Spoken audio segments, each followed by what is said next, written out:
Alright, the question today. Alright, subject. Japanese martial arts with Chinese philosophy. Hi Freddie, understand that you represent Chinese martial arts Kung Fu and you read a lot of Eastern philosophy. The martial arts I practice are Shotokan Karate and Aikido, both Japanese martial arts.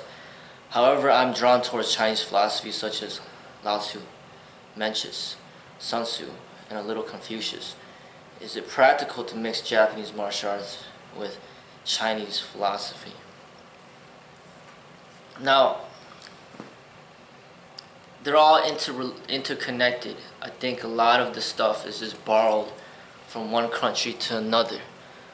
But there's going to be an origin of where things start. For example, from my understanding, Buddha is very popular in China because it came from India.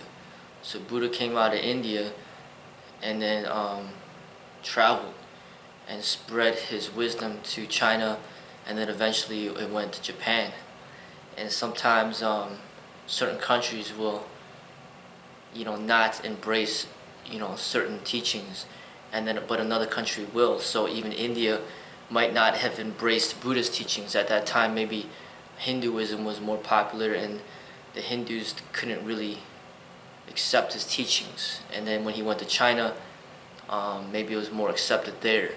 But then I also heard in China, during like the Cultural Revolution, certain teachings were just basically banned and outlawed or whatever, or destroyed. And then they would destroy the teachings, and then Japan would keep it alive. So then Japan, Buddhism ends up becoming very popular in Japan. So I think these countries kind of feed off of each other. As far as the main countries are concerned, I'd say it'd be like China, India, Japan, but if you notice, like, China just has more of a global influence over the world, over Japan and India. But yes, Japan is very powerful in itself. So I think they're all interconnected. And like a lot of the Japanese martial arts, a lot of the foundation comes from China. And if it's not China, then it basically might date back to India. I think the spiritual aspect of the martial arts, a lot of it I feel is, from my studies, it goes back to the teachings of Buddha. And Buddha is not really Chinese. Buddha came out of India. So the teachings of the Chinese martial arts and the teachings of the Japanese martial arts, as far as Aikido is concerned, and other Japanese martial arts that are more, in harmony and balance and more holistic, they come from like Buddha's teachings. So they're not necessarily all the credit cannot necessarily go to China. A lot of it has to go towards the credit of Buddha. And if Buddha's representing India, which that's not necessarily the case, because if Buddha was still alive and you say what are you representing, he probably would not say that he's representing India. He'd probably say that he's representing the world. Bruce Lee would say the same thing. It's like, don't call him Chinese, just call him a human being. I mean, that's the ideal state. So I think if you want to represent a balance and harmony in the martial arts, it doesn't necessarily have to be restricted to any one country or culture. See, when you're practicing the martial arts, typically you're going to be referring to the big countries that are known for the martial arts, and it's usually going to be China, Japan, Thailand, like these countries, Korea, of course, because you got Chinese Kung Fu, martial arts, like Kung Fu and all that, Wushu, and then you got the Japanese martial arts, which is very popular as well, karate, jiu-jitsu, whatever, Aikido. You got the Korean martial arts, very popular as well, Taekwondo, Hapkido. And then you got the Thailand martial arts, which is like Thai boxing, things like that. Very popular. Now, Africa is not known to have any arts when it comes to the martial arts out there. They're not really known for that. Maybe in the future they might be, but they're not currently. Brazil has just gotten their name on the map because, you know, they've gained that worldwide attention from the UFC, and now people know about this thing that they call Brazilian Jiu-Jitsu. So Brazil is starting to get on the map as far as being very popular nowadays, especially here in America because of the UFC. So you notice like Brazil's on the map now, Thailand with the Thai boxing's on the map, Chinese martial arts with all those Chinese martial art movies are on the map, Korea, because all these taekwondo schools everywhere, they're on the map. So it's like, when you are not like born into a certain culture, you know, a certain race, then you're kind of like, you're just a consumer. You're a consumer of like whatever, you end up becoming like a consumer of whatever draws your heart. Because it's not the outside anymore. Because it's like where your heart is headed towards. You know, is your heart headed towards this way or that way? And then you go with the heart. Now, do you have to choose? Well, you know, yes and no. You know, sometimes in life you may have to choose, because if you don't know where to put your energy, then how are you gonna really progress in anything? You know, because you don't have any focus. You don't have any purpose. You know, it's like choosing a job. I mean, choosing an occupation. I mean, do you have to choose? I mean, typically, yeah. You only got so much time in a day. You can't have 50,000 occupations. How much, you know, you gotta usually have to choose one that you want to primarily focus on. And you might have side things that you do on the side, but you gotta have a main thing. You know what I mean? Like for me, for example, you gotta have your main business. You know, my main business is this martial arts school. If I want to have a side business on the side, then that's fine. But my main business will always be the martial arts school. You know, and same thing when choosing a spouse. I mean, you can't have like 50,000 wives. You know, for one, it's not allowed by the law. For two, you just don't have the time. For three, you don't have the money. You know what I mean? Like, you can't have 50,000 children. Like, you gotta choose, you know? And every single martial art is so comprehensive. It's almost all-encompassing, because people think, oh, this art is not effective and blah, blah, blah, blah, blah. But maybe it's because they just haven't studied it long enough, and they haven't reached to that material just yet. And then all of a sudden they're claiming that it's ineffective because they haven't fully studied it. So meaning, it might say there's 100 stages, and then at the stage of 70 is the ground fighting, at the stage of 90 is the firearms training, at the stage of 100 is the meditation. And then you quit at the stage of 20, and then you say, hey, you know, this art is not effective because they don't do ground fighting, or this art is not effective because they don't do firearms training, or this art is not effective because there's no meditation training. This only perceived as ineffective because you haven't put in the time to complete the study, and that's why you're making these claims. But when you're talking about sports are confined to rules and regulations that are limited, but an art is limitless. So the creator and the founder of an art can essentially keep growing and expanding its expression as long as he's alive. But once he passes away, then it becomes, you know, limited, because the creator is dead.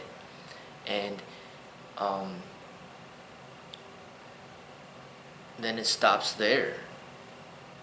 And then you have to pretty much study as much as you could study within that style or that art, and then expand it through your own expression after you have completed what is available of that art to study.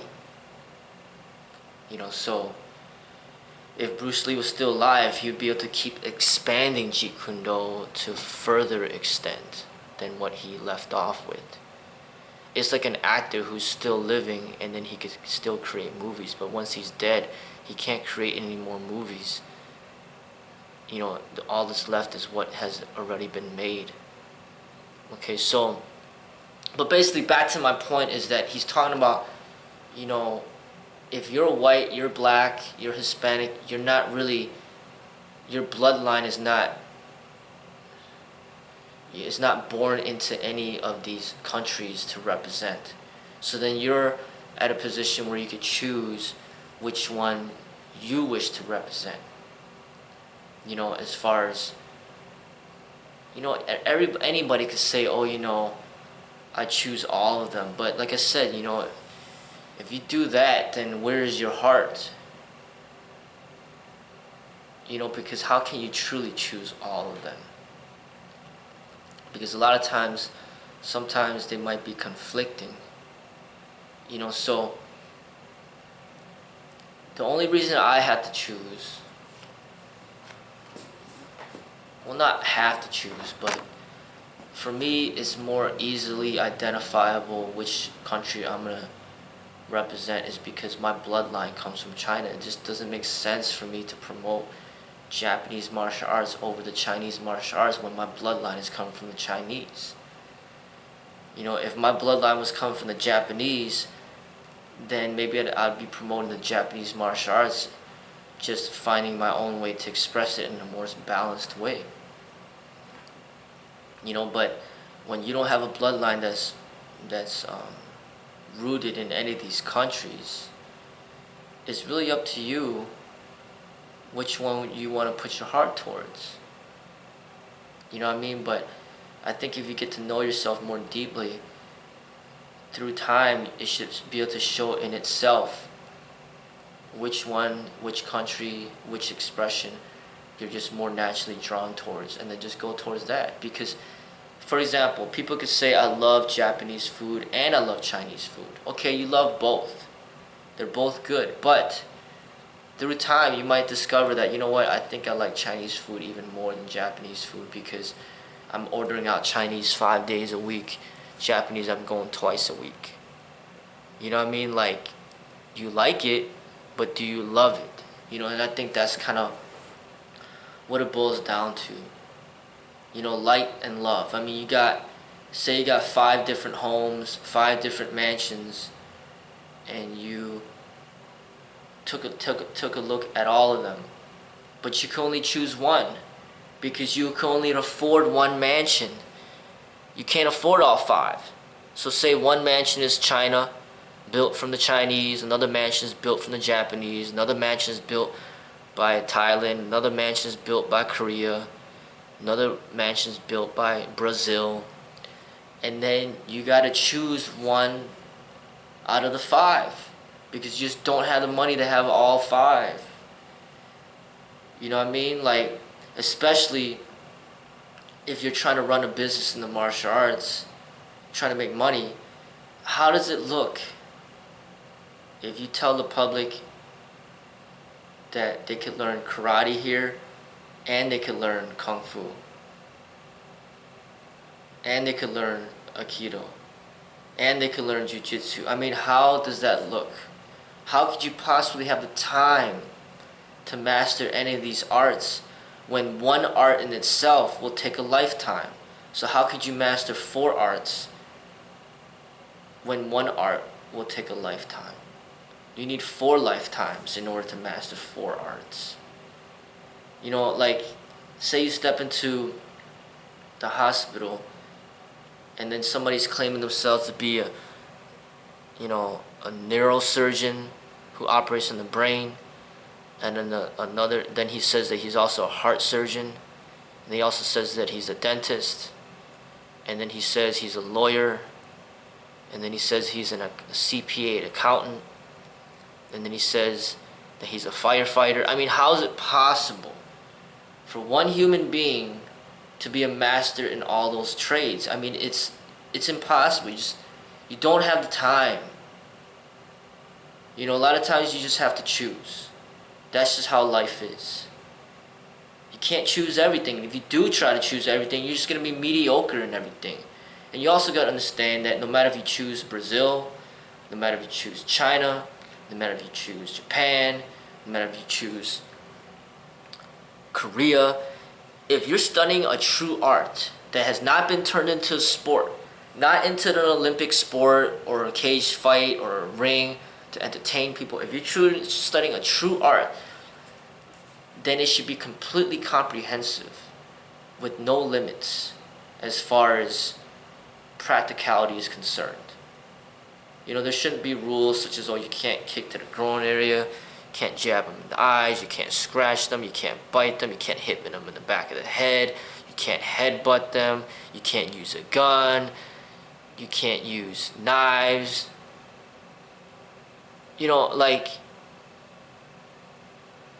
you gotta use gloves. I mean, you can't put restrictions on a person's way of survival. So any art, no matter what country it's coming from, if it is geared towards survival, then it should be limitless.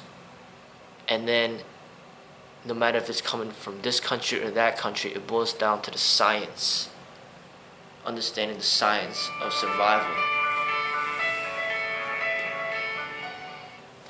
You know, understanding the science of survival and practicing that. You know, so if the art that you practice from whatever country is not comprehensive, then after you study the art in its entirety and you complete it, then you gotta fill in the gaps. You gotta fix the discrepancies to make it complete yourself. Maybe no art is perfect if you have an imperfect founder, but you're gonna have arts that are close to being perfect. Like Bruce Lee's art of Jeet Kune Do is pretty much almost perfect, and whatever things that you find wrong with it, all you gotta do is fill in the blanks. It's like completing a crossword puzzle where 90% of the message is already completed and you just have 10% left to complete. You know, so whatever art it is, no matter if it's coming from Korea, China, Japan, if it's a true art, it should be so comprehensive that you don't need to study from another country, because whatever you're studying is already has it all. And then if there ever comes a time when you feel that it doesn't have it all, then you just need to complete it through your own creativity and discovery, through all your hard years of training. You know what I mean? So, like, back to this person's question, he appreciates the Chinese way of thinking, but he appreciates the Japanese way of fighting. But my thing is, there's gonna be a lot of texts in Japan that are gonna go hand in hand with the Chinese philosophy. And there's gonna be a lot of combative arts in China that's gonna go hand in hand with the Japanese expression of combat as well. So, like, it's almost like a crossroads of which do you prefer to choose. But you might not even be in a position to have to choose. If you operate a business, you're forced to choose. You can't choose both in order to, in my opinion, to represent properly. But if you're not forced to choose, and you want to choose both, I don't know. You know, I just went into the explanation of why I don't think that might be, why I don't think that's a good idea. I think it's just,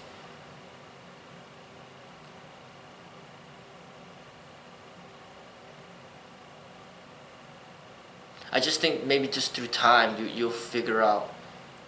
Through time you should be able to figure out which one that you're more drawn to, and then that's what you're gonna represent. You might say, the Chinese martial arts is what I'm gonna represent, and then the Japanese martial arts is something that is my secondary. There's gonna be a primary and then a secondary, or it could be the Japanese martial arts is my main thing, and then the Chinese martial arts is my secondary.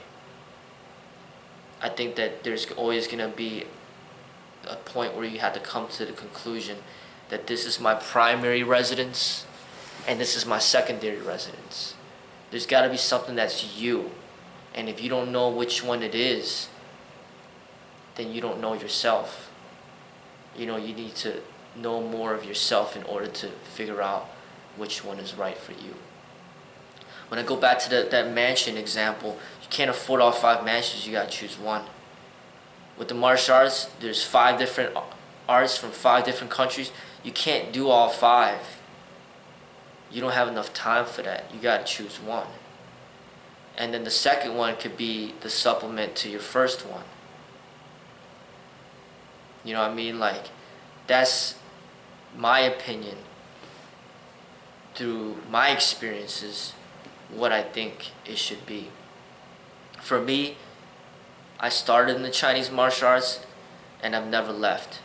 Yes, I train with wrestlers. I've trained with BJJ people. I train with judo people. I train with karate people. I train with kickboxers. I train with Thai boxers. I train with boxers.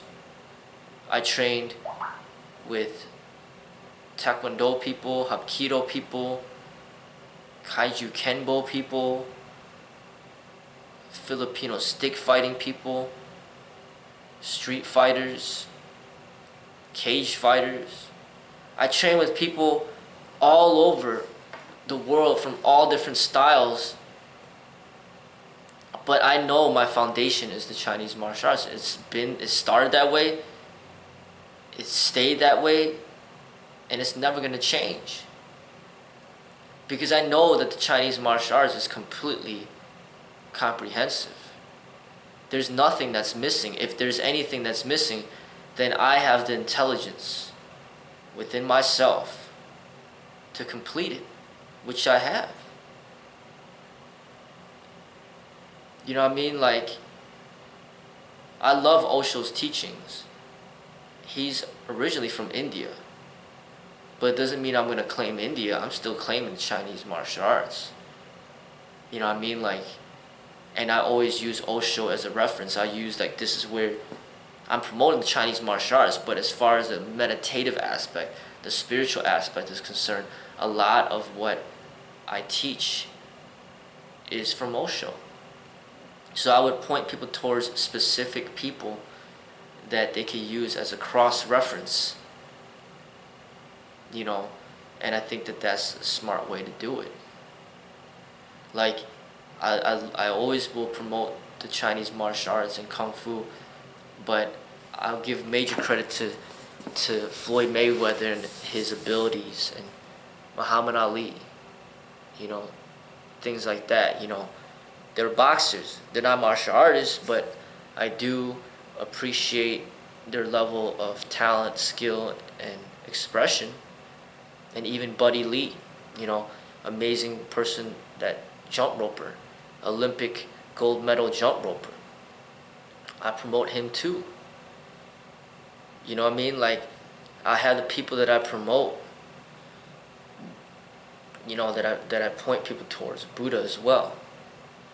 Doesn't mean that I'm only promoting Chinese people. I mean, I promote Jet Li, but I promote all sorts of people that I've been influenced by. But when it comes to the martial arts, I gotta choose something to represent. I can't represent the Japanese and the Chinese at the same time. I just can't.